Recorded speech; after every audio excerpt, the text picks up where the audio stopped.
Hello दोस्तों, एक बार फिर कॉमिक्स बुक्स की तरफ से मनोज प्रेजेंट में आज की स्टोरी है आफत की पुतली। बहुत ही कॉमेडियन स्टोरी है, तो बने रहे इस वीडियो में। हम देखते हैं तुर्किस्तान में डल्ला नाम की एक गरीब विधवा रहती थी। उसकी 3 खूबसूरत बेटियां थी, बानो, सन्नो और हब्बा। गली के शरारती लड़के अक्सर उन्हें तंग करते थे। उससे डल्ला बहुत परेशान रहती थी। एक दिन डल्ला अपनी 3 लड़कियों के साथ चारपाई बुन रही थी। तभी गली के शरारती लौंडे आ जाते हैं और बोलते हैं, अम्मा चारपाई बुनने में हम कुछ मदद करें। इसमें डल्ला बोलती है, दफा हो जाओ कमबख्तो, वरना एक एक की टांग तोड़ दूंगी। तभी सन्नो बोलती है, अम्मा ये तीनों फिर से आ गए, इनकी कोतवाल से शिकायत करनी पड़ेगी।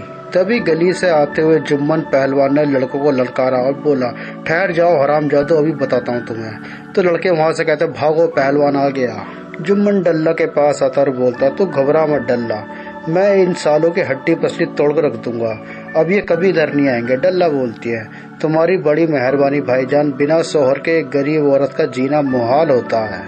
तो जुम्मन बोलता, तू कुछ ऐसा क्यों नहीं करती कि तेरी सारी परेशानियां हल निकल जाए। तो डल्ला बोलती है, क्या करूं भाईजान, मेरी कुछ समझ में नहीं आता।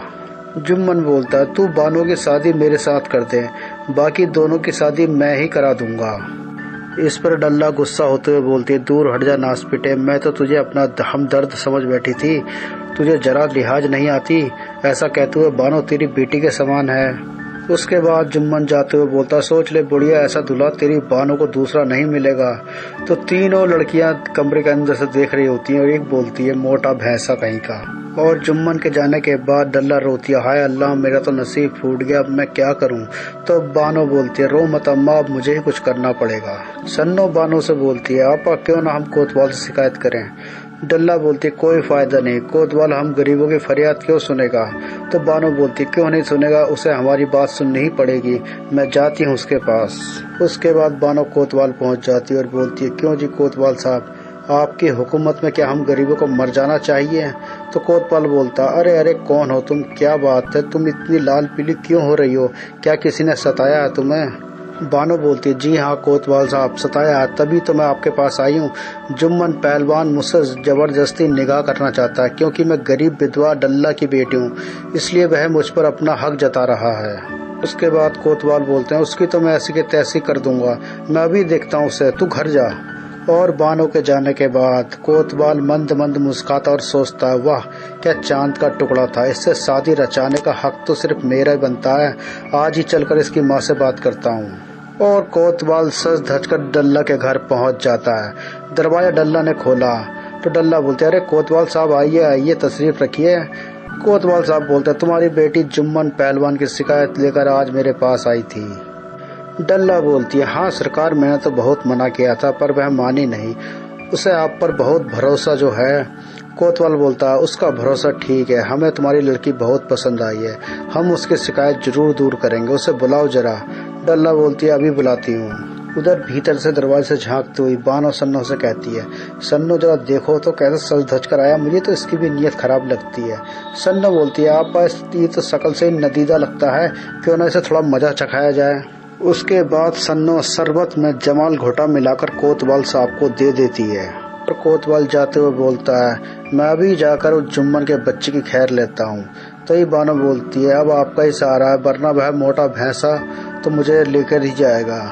उसके बाद कोतवाल डल्ला को 5000 दिनार देते हुए बोलता है, मेरे रहते हुए तुम्हें किसी बात की चिंता नहीं होगी। इस पर डल्ला उसका बहुत शुक्रिया अदा करती है और बोलते बोलते अचानक जुम्मन अपना पेट पकड़ लेता है। इस पर डल्ला बोलती है, क्या हुआ, पेट क्यों पकड़ लिया है। और कोतवाल तेजी से भागता हुआ बोलता है, मैं कुछ देर बाद आता हूँ। डल्ला सन्नो से बोलती है, कोतवाल अचानक भाग क्यों गया, तुमने शरबत में कुछ मिलाया था क्या। सन्नो बोलती है, जमाल घोटा, और हंसती है। डल्ला बोलती है, बेड़ा गर्क, तुमने क्या कर दिया कमबख्तो, अब देखो हमारी क्या गत करता है वो। उसके बाद बानो डल्ला से बोलती है, उसकी निगाहें ठीक नहीं थी, वो 5000 दिनार देकर मुझसे निगाह करना चाहता था। उधर कोतवाल अपने मकान पर पहुंच घोड़े से उतरकर सीधा लोटा लेकर शौचालय की तरफ भागता है। उसकी बेगम बोलती है, सुनो जी, वह 5000 दिनारे जो मैंने तुम्हें जेवर के लिए दी थी वो कहाँ पर है। कोतवाल बोलता है, बेगम थोड़ी देर रुक जाओ, मेरा पेट गड़बड़ा गया है। थोड़ी देर में ही कोतवाल को कई बार शौचालय की ओर भागना पड़ा। भागते भागते उसकी हालत पतली हो गई। फिर बेगम बोलती है, आज तुम्हें क्या हो गया जो बार बार शौचालय की ओर भाग रहे हो? तो अपना सर पकड़कर कोतवाल बोलता है, या अल्लाह रहम कर, मेरी तो जान ही निकल गई। शाम को जाकर थोड़ी कोतवाल की तबीयत ठीक हुई तो उसकी बेगम पीछे से बोलती है, दिन भर तो तुमने सारा घर सड़ा दिया, अब इस तरह बन ठन कर कहाँ जा रहे हो? मेरी दिनारे कहाँ पर है? इस पर कोतवाल बोलता है, बको मत, तुम्हारे जेवर लेने ही जा रहा हूँ दुकान में। उसके बाद कोतवाल डल्ला के घर जाता और बना अपने गुस्से से बोलता है, यह कोई अच्छी बात नहीं है बानो की अम्मा, एक मैं ही मिला था बेवकूफ़ बनाने को, मैं तो तुम्हारी मदद करने आया था और तुमने। इस पर डल्ला बोलती, क्या हुआ कोतवाल साहब, हमसे कोई खता हो गई क्या? कोतवाल साहब बोलते हैं, ज्यादा बनो मत, शरबत में जमाल घोटा मिलाकर तुमने मुझसे 40 बार लोटा उठवाकर भगाया है। इस पर बानो बोलते, झूठ मत बोलिए कोतवाल साहब, अगर आपको 40 बार जाना पड़ता तो इस बार आप यहाँ पे नहीं होते, आपका जनाजा निकल गया होता अब तक। और बानो को देखकर कोतवाल खीसे निपोरने लगा और बोलता है, तुम ठीक कहती हो बानो बेगम, हम तो यहाँ थोड़ी दिल्लगी कर रहे थे। बानो बोलते, ठीक है आप दिल्लगी करते रहिए, उधर पहलवान कभी भी यहाँ का टपक पड़ता है। इस पर गुस्से से कोतवाल बोलता, मेरे रहते हुए यहाँ कैसा आएगा, मैं अभी जाकर उसकी नाक में नकेल डालता हूँ। बानो बोलते, जो करना जल्दी करिए। उसके बाद उछलकर कोतवाल घोड़े पे चढ़ बैठता और बोलता, अच्छा बानो, कल फिर आऊंगा। फिर वह सीधा जुम्मन पहलवान के मकान पहुंचता है, लेकिन बरामदे में जुम्मन और उसके जवान बेटे हामिद का दोस्त मुल्क का शहजादा बदरुद्दीन वहां बैठा था। कोतवाल सोचता, शहजादा बदरुद्दीन इस वक्त बात करना ठीक नहीं है और बोलता, आधा वर्ज लाता हूँ हजूर। बदरुद्दीन बोलता, आइए कोतवाल साहब, इधर कैसे आना हुआ? तो कोतवाल बोलता, हजूर इधर से गुजर रहा था, आपको देखा तो सलाम करने चला आया। बदरुद्दीन बोलता, अच्छा, हम यहाँ अपने दोस्त हामिद से मिलने आए थे। उसके बाद कोतवाल जुम्मन के घर से चला जाता है और जाते हुए कोतवाल सोचता, अगर इस वक्त शहजादा यहाँ नहीं होता तो मैं साले पहलवान की ऐसी की तैसी कर देता, बच गया साला। और सुबह होते जुम्मन पहलवान सच धज कर डल्ला के घर पहुँच गया और बोलता, क्यों डल्ला, क्या सोचा तूने? देख, मुल्क का शहजादा मेरे लड़के का दोस्त है, तेरी बेटी राज करेगी। डल्ला बोलती, हम पर रहम खाओ, हमारा पीछे छोड़ो। उसके बाद बानो अपनी दोनों बहनों से कहती है, इसका इलाज मैं करूंगी, बस तुम दोनों मेरा साथ दे देना। फिर सन्नो और बन्नो भी आंगन में आ जाते हैं और जुम्मन को देखकर सन्नो बोलती है, आइए जिया जी, तशरीफ रखिए। तो जुम्मन बड़ी हैरानी से बोलता है, जिया जी? इस पर हब्बा बोलती है, हाँ, हमारे होने वाले जिया जी। डल्ला को सोच रही होती है और जुम्मन की भांछें खिल गई, उसने तुरंत मूछों पर ताप दिया। डल्ला सोचे पड़ गए, तभी हब्बा आगे बोल पड़ती है, जिया जी, कोतवाल 5000 दिनार देकर गया है अम्मा को। तो जुम्मन बोलता, क्या? और जुम्मन बोलता, 5000 दिनार देके क्यों गया है वो? फिर सन्नो बोलती है, वह शायद आपस से शादी करना चाहता है, कह रहा था 10,000 दिनारे और दूंगा। तो जुम्मन बोलता, और क्या कह रहा था वह? फिर बोलती है, कह रहा था कि उस साले पहलवान का कीमा बना दूंगा। जुम्मन गुस्से में बोला, ऐसा कह रहा था वो? सन्नो पहलवान की बाहें थाम कर उसे चारपाई की ओर खींचती हुई बोली, गुस्सा थूक दीजिए जिया जी, यहाँ आराम से बैठिए, 10-15 हजार दिनारे तो आपके लिए हाथों का मैल है। तो जुम्मन बोलता, हाँ, मैं 20,000 दिनारे दूंगा। और पीछे हटते हुए जुम्मन पहलवान जैसे ही चारपाई बैठा, चारपाई टूट जाती है। सन्नो बड़ी खुश होती है, हाय जिया जी, गिर गए। बानो बाहर आती हुई बोलती है, क्या हुआ, कैसी आवाज थी? सन्नो बोलती है, अरे जिया जी, आपने तो हमारी 1000 दिनारों की चारपाई तोड़ डाली। जुम्मन बोलता, तुम्हें 1000 दिनारों की पड़ी है, यहाँ मेरी कमर टूट गई है, मुझे बाहर निकालो। और बानो सन्नो से कहती, तुम्हें शर्म नहीं आती, एक भैंसो चारपाई में बैठा दिया। सन्नो बोलती है, मुझे क्या पता था कि चारपाई टूट जाएगी। बानो को देखकर जुम्मन खुशामत पे उतर आता और बोलता है, जाने दो बानो, क्यों बच्ची को डांटती हो, मैं तेरे वास्ते बगदाद से मजबूत धातु की चारपाई मंगवा दूंगा। बानो बोलती है, जाओ जी, बड़े आए मंगवाने वाले कोतवाल साहब ने मुझे चांदी का पलंग लाकर देने को कहा है। जुम्मन बोलता है, चांदी का पलंग, उसके पास इतनी दौलत कहाँ से आई, जरूर उसने रिश्वत ली होगी, मैं उसे जेल में सड़वा दूंगा। और बानो बोलती है, जाओ, बड़े आए सड़वाने वाले, गांठ में डेला नहीं है और शादी करोगे मुझसे? गुस्से में जुम्मन बोलता, देख बानो, मुझे गुस्सा मत दिला, मुझे जरा बाहर निकाल, मैं अभी तुझे 21,000 दिनारे लाकर दूंगा, चांदी का पलंग भी बनवाऊंगा और 1000 दिनारे चारपाई के भी दूंगा। उसके बाद तीनों बहनें मिलकर जुम्मन को चारपाई से उठाती हैं। तभी वहाँ गांव के छिछोरे लड़के आ जाते और बोलते हैं, अम्मा, इस मोटे भैंस को उठाने के लिए हम भी कुछ मदद करें। तभी वहाँ बैल वाला आ जाता और बोलता अम्मा ऐसे नहीं उठेंगे, इनके कमर पर रस्सी डालो और फिर मेरा बैल इन्हें खींच लेगा। और जब बैल वाला जुम्मन के रस्सी बांधता, जुम्मन बोलता अरे मुझे मरवा मत देना। तो बैल वाला बोलता घबरा मत जुम्मन, जैसे बैल तुझे खींचे वैसे ही उड़ जाना। उधर जैसी रस्सी जुम्मन के बंधी, छिछोरे लौंडों ने लठ बरसाना शुरू कर दिया बैल के ऊपर। बैल को गुस्सा आया और बैल भागने लगा। रस्सी खिंच गई जिससे जुम्मन तो खटिया से निकल गया, खटिया भी टूट गई, मगर जुम्मन को घसीटता हुआ वह सड़क पर ले आया और जुम्मन को सड़क पर घसीटता हुआ बैल भागे ही जा रहा था। और भागते हुए बैल को रोकने के लिए जुम्मन ने मुर्गी के अंडे बेचने वाले की दुकान का छप्पर का खंभा पकड़ना चाहा, लेकिन सारे मुर्गी के अंडे जुम्मन के सर पर फूट पड़े। उधर कोतवाल डल्ला के घर पहुंचा तो उसने बानो को रोते हुए पाया और बोलता क्या बात है बानो की अम्मा, बानो रो क्यों रही है? और डल्ला कोतवाल को सब बोल देती है। कोतवाल बोलता मैं उसका सिर तोड़ दूंगा, यह लो 5000 दिनारे और तुम्हें डरने की कोई जरूरत नहीं है। अब बानो बोलती है डरने की जरूरत कैसे नहीं है? वह कहता है कि जो भी उसके रास्ते में आएगा मैं उसे घर की ईंट से ईंट बजा दूंगा। कोतवाल बोलता उस साले के ऐसी की तैसी, बानो अगर तेरी अम्मा राजी हो जाए तो मैं तुझसे शादी करने के लिए अभी तैयार हूँ, मेरे पास बहुत दौलत है। इस पर सन्नो बोलती है अरे वाह जिया जी, फिर तो हमारी यहाँ पर राज करेगी। कोतवाल बोलता है क्यों नहीं, आखिर हम यहाँ के कोतवाल जो हैं। फिर बानो कोतवाल से बोलती है फिर आप यहाँ क्यों खड़े हैं, जाइए जल्दी जाए, निकाह की तैयारी कीजिए। कोतवाल बोलता अरे वाह, मैंने तो ख्वाब में भी नहीं सोचा था कि तुम इतनी जल्दी मान जाओगी। कोतवाल के जाने के बाद बानो बोलती है अम्मी जान हमारे पास अब 10,000 दिनारे हैं, जल्दी से सामान बांध दो, हमें फौरन ये शहर छोड़ना है। डल्ला बोलती है लेकिन बेटा, तो बानो बोलती है अब ज़्यादा सोचो मत, हम गरीब स्त्रियाँ इन ताकतवर हाकिमों के मुकाबला नहीं कर सकती, हमें फौरन यहाँ से जाना है। तो डल्ला बोलती लेकिन जाएंगे कहाँ? तो बानो बोलती है बगदाद। फिर वो चारों अपना सामान बांधकर रात में शहर छोड़कर निकल पड़ते हैं। फिर वो एक सराय में पहुंचते हैं। फिर सराय में आकर बानो बोलती है आज की रात हमें यहाँ ठहरने की जगह मिल जाएगी, कल सुबह हमें बगदाद जाना है। सराय वाला बोलता हाँ हाँ मिल जाएगी, मगर खाने का इंतजाम तुम्हें खुद ही करना पड़ेगा। उसके बाद बानो बोलती है खाना तो हम बना लेंगे, तुम भी हमारे साथ खा लेना। तो सराय वाला बोलता वाह बेटी, इससे अच्छी बात क्या होगी, मैं तुमसे किराया भी नहीं लूंगा। फिर बानो बोलती बाबा यहाँ कोई खतरा तो नहीं है, कुछ बदमाश लोग हमें लूटना चाहते हैं, कोतवाल से मिले हुए हैं और जुम्मन भी उनके साथ है। बाबा बोलता तुम उन बदमाशों के चक्कर में कैसे फंस गई, उनके वजह से मैं आज अपने तीनों बेटों की जुदाई सहन कर रहा हूँ और यहाँ अकेला बिराने में दिन काट रहा हूँ। बानो बोलती तुम्हारे 3 बेटे कहाँ हैं और उनकी वजह से कैसे? बाबा बोलता लंबी कहानी है, पहले तुम खाना बना लो उसके बाद सुनाऊंगा। रात को खाना खाने के बाद बाबा कहानी सुनाता है। बोलता बेटी इस शहर में मेरी हीरे जवाहरात की एक दुकान थी, मेरे तीनों बेटे अकबर, अहमद और उमर मेरे साथ ही दुकान पर बैठते थे। एक दिन जुम्मन पहलवान का बेटा हामिद अपने दोस्त शहजादा बदरुद्दीन के साथ दुकान पर आता है और दुकान में एक औरत से छेड़खानी करता है। उस पर मेरा बेटा बोलता हमारी दुकान पे ये बेहूदगी नहीं चलेगी, अगर शहजादा हजूर तुम्हारे साथ नहीं होते तो मैं तुम्हें उठाकर बाहर फेंक देता। हामिद को गुस्सा आ गया इस पर, तभी शहजादे ने उसे रोक लिया और बोला कि हम इसे बाद में देख लेंगे। उसके बाद वो दोनों दुकान से बाहर चले जाते हैं।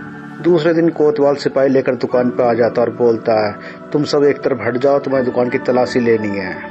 कोतवाल बोलता महल से बादशाह की बेगम के जेवरात की चोरी हुई है और हमें शक है कि चोरों ने माल यहाँ पर बेचा है। उसके बाद कोतवाल तलाशी लेते लेते दुकान के कोने में पहुंच जाता है और चुपके से हीरे जवाहरात की पोटली वहां पर रख देता है और फिर हम सबको बुलाकर दिखाता कि ये चोरी का माल यहाँ पर रखा, पकड़ लो इनको। हम लोग बहुत मना करते हैं चोरी का माल हमारा नहीं है, मगर कोतवाल कहता बको मत, ले चलो इन सबको, बादशाह जब इनके हाथ कटवाएंगे तब इन्हें पता चलेगा। और बूढ़ा बाबा बोलता बेटी इस तरह हामिद और शहजादे ने मिलकर हमें दुकान से बेदखल कर दिया और हमारी दुकान पर कब्जा कर लिया। बानो बोलती तुम बादशाह के पास फरियाद लेकर नहीं गए?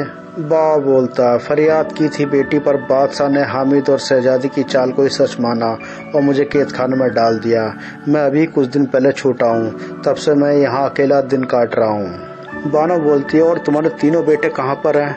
बाबा बोलता उन्हें बादशाह ने मुल्क से बाहर जाने का हुक्म दे दिया था। बानो बोलती तुमने अपने बेटों को ढूंढने की कोशिश नहीं करी? तो बाबा बोलता बहुत खोजा पर पता नहीं चला, वो तीनों शायद बगदाद चले गए थे और मेरे पास फूटी कौड़ी नहीं थी कि मैं बगदाद चला जाऊं उन्हें ढूंढने के लिए। बानो बोलती तुम फिक्र मत करो, इसका बदला मैं जरूर लूंगी, उन्हें छठी का दूध याद दिला दूंगी। बानो बोलती है मैं इन सबको ठीक करके यहाँ से जाऊंगी। बाबा बगदाद जाते समय आप हमारे साथ ही चलिए। आप सुबह किसी तरह 2 तेज भागने वाले ऊँटनियों का इंतजाम कर लिए, पैसों की फिक्र मत करिए। और दूसरे दिन अपने चेहरे पर नकाब डालकर तेज ऊँटनी पर सवार होकर बानो शहर की ओर चल पड़ती है। और बानो शहर में जाकर जुम्मन पहलवान के घर पहुंच जाती है। उसकी पत्नी बानो को देखकर बोलती है कौन है, किससे मिलना है तुझे? बानो बोलती है मोटी हट जा मेरे सामने से, जुम्मन पहलवान से मिलना है इसी वक्त। जुम्मन की पत्नी बानो से बोलती है जुम्मन से तुझे क्या काम है, वो घर पर ना है। बानो बोलती है घर पर नहीं है तो उसी घरवाली को बुला, मैं उससे काम बताऊंगी। जुम्मन की घरवाली बोलती है मैं ही हूँ, बता क्या काम है तुझे। बानो बोलती है अच्छा तू ही है वो भैंस। जुम्मन की घरवाली बोलती है भैंस, क्या बोलती है तू? फिर बानो सब कुछ बता देती है जुम्मन की घरवाली को कि वो मुझसे शादी करना चाहता है। जुम्मन की पत्नी गुस्से में बोलती है उस बूढ़े खूसट का दिमाग खराब हो गया है, घर में जवान बेटा कुंवारा बैठा हुआ है मगर उसे अपने बुढ़ापे में ब्याह करने की चिंता है। और बानो बोलती है मैं तो उससे शादी करूंगी, वो मुझे 21,000 दिनारे दे रहा है और मैं यहाँ रहूंगी और तेरे सीने में मूंग दलूंगी। जुम्मन की पत्नी बोलती है मैं तेरे पाँव पड़ती हूँ, मेरा सुहाग का पीछा छोड़ दे, मैं तेरे को 25,000 दिनारे दूंगी। और जुम्मन की पत्नी बानो को दिनार देते हुए बोलती है यह ले और फौरन यह शहर छोड़ दे। बानो बोलती है अच्छी बात है पर तू भी अपने पहलवान से मत कहना वरना मार खाकर वह मेरे पीछे पीछे चला आएगा। उसकी पत्नी बोलती है मार खाकर क्या मतलब है? बानो बोलती है अब तेरे को क्या बताऊं, कल मेरी अम्मा ने उसकी खूब जमकर मरम्मत कर दी है। उसने जब यह दिनारे देने का वादा किया है तब बड़ी मुश्किल से अम्मा ने उसे छोड़ा है, मैं उसकी बात मानने को तैयार हुई हूँ। उसके बाद बानो हामिद की दुकान पहुंच जाती है। हामिद देखकर बोलता तशरीफ रखिए, क्या दिखाऊं आपको? बानो बोलती है हामिद मियाँ मुझे महल से बेगम हजूर ने भेजा है, ऊँटनी से संदूक उतरवा लीजिए, उसमें 25,000 दिनारे हैं। बेगम हजूर कुछ कीमती जेवर खरीदना चाहती है अगर आप चाहो तो। इस पर हामिद बोलता पेश की भेजने की क्या जरूरत थी सरकार, मैं अभी जेवरों के डिब्बे बदलवा देता हूँ, आज एक 9 लाख का हार भी आया है। बानो बोलती है उसे भी लदवा दो। फिर हामिद बोलता यह लीजिए मैंने बिल्कुल नए जेवर लदवा दिए हैं, बेगम हजूर से कहिए इस बार तो हमने दिनारे रख लिए हैं पर आइंदा पेशगी ना भेजा करें, हम उनके गुलाम हैं समझे। और बानो जाते हुए बोलती जरूर कह दूंगी, शाम को आप तशरीफ ले आइए। और हामिद बोलता जरूर शाम को मैं खुद ही महल में बेगम हजूर की खिदमत में हाजिर हो जाऊंगा, हिसाब किताब बाद में होता रहेगा। और बानो कहती फिर ठीक है हम तुम्हारा महल में इंतजार करेंगे। और शाम को जुम्मन पहलवान हाथ पैरों में पट्टी बांधे हुए लंगड़ाते हुए अपने घर पहुंचते हैं। उसकी पत्नी बोलती है हाय हाय क्या कर रखा है तुमने, रात भर कहाँ गायब रहे, ये तुम्हारे हाथ पैरों पे क्या हुआ? जुम्मन बोलता अरे बेगम जरा दम तो लेने दो, बड़ी मुश्किल से जान बची है, उस साले बैल ने तो मेरी मार ही डाला था। उसकी पत्नी बोलती है बैल ने मार डाला था, यह तुम क्या बक रहे हो, सच सच बताओ रात भर कहाँ रहे? जुम्मन बोलता मैं तेरे से सच कह रहा हूँ, कल एक बैल ने मुझे उठाकर जमीन पर दे मारा, जंगल का मामला था, रात भर बेहोश पड़ा रहा, आज दोपहर को होश आया तो हकीम से पट्टी कराकर सीधा यहाँ आ रहा हूँ। तब जुम्मन की घरवाली एक मोटा सा डंडा लेकर आती और बोलती है झूठ बोलते तुम्हें शर्म नहीं आती, अभी उस लोंडिया की माँ ने तुम्हारे हाथ पैर तोड़े हैं जिससे तुम शादी करने पहुंचे थे, अब इन हाथ पैरों को मैं तोड़ देती हूँ अभी। और उसकी पत्नी बोलती है 21,000 दिनारे देकर बेटी के बराबर की दुल्हन लाने की मियाँ क्या सोच पड़ी तुम्हें, तुम्हारी अकल पर क्या पत्थर पड़ गए थे? तभी हामिद भी घर आ जाता और बोलता अम्मी अब्बा को क्यों मार रही हो?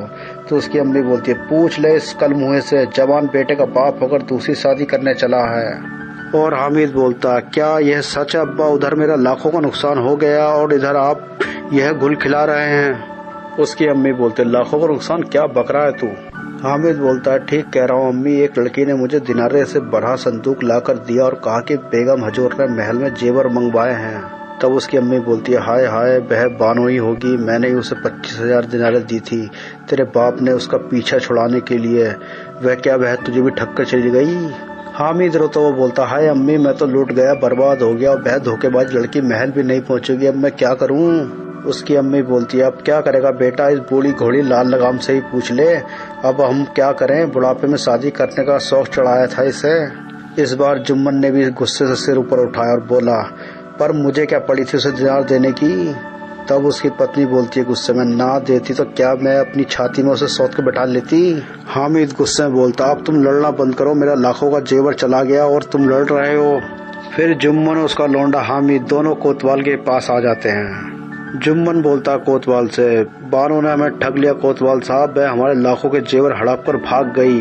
और कोतवाल मुस्कुराता हुआ बोलता, वाह मजा आ गया जुम्मन पहलवान, यह शादी करने का मजा है, बानो से शादी कर ले, जाकर मेरे पास क्यों आया है। गुस्से में जुम्मन बोलता, कोतवाल साहब गुस्सा मत दिलाओ मेरे को, तुम भी तो उससे शादी करना चाहते थे, चांदी का पलंग बनवा रहे थे उसके लिए। कोतवाल उठकर बोलता, अरे अहमक, चांदी का पलंग मेरे पुरखों ने भी नहीं देखा कभी, वह मेरी भी 10,000 की पुड़िया देकर चली गई। फिर जुम्मन बोलता, अच्छा हुआ, जरा कोतवालन को भी खबर होने दो, फिर देखना क्या गत बनती है तुम्हारी। हामिद बोलता है, आपस में भी लड़ते रहोगे या उस लड़की को भी पकड़ोगे। कोतवाल बोलता है, ठीक है चलो पहले उसकी खबर लेते हैं। हामिद और सिपाही लेकर कोतवाल सारे शहर को छानता फिर रहा था, मगर बानो हाथ नहीं आई। कोतवाल बोलता, लगता वह शहर में नहीं है, वह ऊँट वाला बता रहा था कि सराय वाला बूढ़ा 2 ऊँटनियाँ खरीद कर ले गया है। तो हामिद बोलता, चलो फिर वहीं चलते हैं। वो लोग सराय पहुंचते, मगर वहाँ कोई नहीं होती, चिड़िया उड़ गई थी। और कोतवाल उन सबसे बोलता, अब बेकार भटकने से कोई फायदा नहीं है, हामिद लगता है वह बगदाद की ओर भाग गई हैं। उसके बाद वो सब मुंह लटकाए अपने घर वापस चल देते हैं। उधर बानो अपनी माँ, बहनों और बूढ़े सराय वाले के साथ बगदाद पहुंच जाती हैं और वो लोग बूढ़े सराय के तीनों बेटों को ढूंढती हैं। और एक दिन वो उन तीनों लोंडों को ढूंढ लेती हैं। और बूढ़े सराय वाले का लड़का बोलता, अब्बा हम बहुत शर्मिंदा जो हमने आपकी खोज खबर नहीं ली। तो बूढ़ा सराय वाला बोलता, इसमें तुम्हारा कोई कसूर नहीं बेटा, ये सब तकदीर का खेल है, खुदा ने ही बानो बेटी को हमारी मदद के लिए भेजा था। फिर एक दिन बानो की सलाह पर अकबर, अहमद और उमर ने बगदाद में हीरे जवाहरातों की दुकान खोल ली। दुकान जल्द ही चल पड़ी और वो लोग फिर से पैसों वाले हो गए। डल्ला और उसकी बेटियों के दिन भी फिर गए। डल्ला ने बानो की अकबर से, सन्नू की अहमद से और हब्बा की उमर से शादी कर दी और वो सब खुशी खुशी रहने लगे। तो दोस्तों इसी के साथ आज की स्टोरी खत्म होती है। प्लीज चैनल को लाइक और सब्सक्राइब जरूर करें ताकि आगे की वीडियो आपके पास पहुंचती रहे। तब तक के लिए गुड बाय।